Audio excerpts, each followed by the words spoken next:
Okay, we want to talk about some additional items that are in Chapter 11, okay? And we're talking about properties of chords here. And of course, we hope you remember that a chord is a segment joining any 2 points on a circle, okay? Any 2 points on a circle comprise a chord. And of course, if that chord happens to go through the center of the circle, then of course that chord is a diameter, which is to say the diameter is the longest chord of the circle. Okay? Now, what we're going to be concerned is with this, okay? And we're just using Sketchpad to illustrate it. Congruent chords have congruent arcs, okay? So, okay, in this circle, A, B, and PQ are congruent chords, as indicated here. Of course, they're subject to change, but they're always going to be congruent, okay? Even as the circle changes, or we change the position on the circle.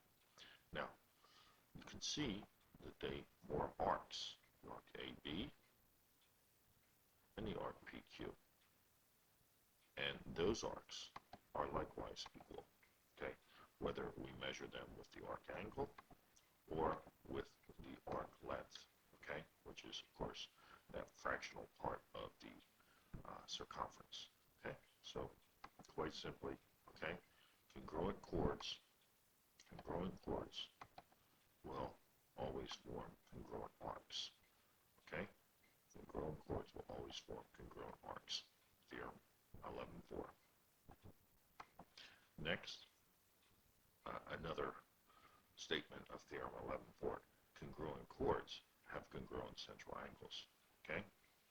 Again, we note that, okay, congruent chords are here.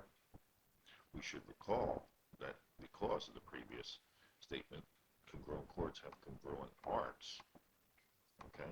So the arcs here are congruent, right? And if those arcs are congruent, okay, then the angles, the central angles forming that are congruent, okay? So the central angle, of course, from the center out to the points containing the chord. Congruent chords have congruent central angles, okay? And now we go to Theorem 11.5. This is probably one of the more useful theorems that we'll see with the problems that we have.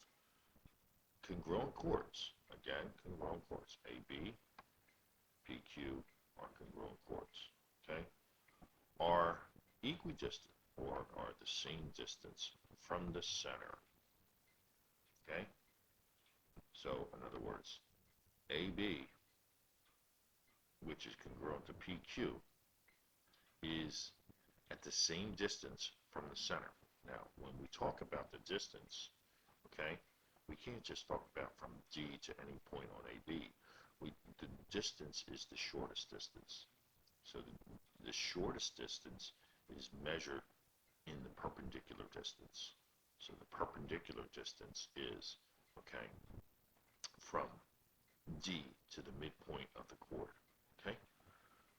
All right, so when we imply distance, we imply shortest distance. When we imply shortest distance, we imply, okay, along the perpendicular, all right? But as the statement is saying, congruent chords are equidistant from the center. So AB being equal to PQ is to imply that HD is equal to GD, okay? The converse is also true, as is stated here, okay? The converse says, okay, is if these chords, AB and PQ, are the same distance from the center, then those chords must be congruent. So, if two chords are equidistant from the center of a circle, then they are congruent. If two chords, AB and PQ, are at the same distance from the center, okay, then they must be congruent. Or, if two chords are congruent, then they must be the same distance from the center. Okay? Some theorems from 11.4 and 11.5.